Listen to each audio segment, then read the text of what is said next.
وقتی 18 سالم بود فکر میکردم وقتی کنکور بدم و از درس خوندن راحت شم زندگیم شروع میشه.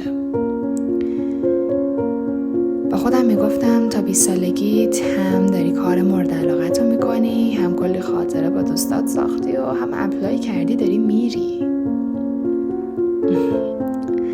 رفتم سر کار. با دوستام هم خاطره ساختم. حتی اپلایم کردم. اما اول 20 سالگی یه تو دهنی محکم به من بود.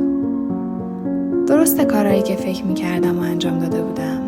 اما نتیجه‌ای که داشتم میدیدم با هیچ کدوم از تصورات 18 سالگی یکی نبود. کارمو دیگه دوست نداشتم. از دوستان فاصله گرفته بودم.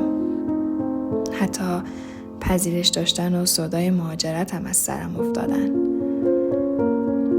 انگار تو فکر خودم با خودم تنها شدم.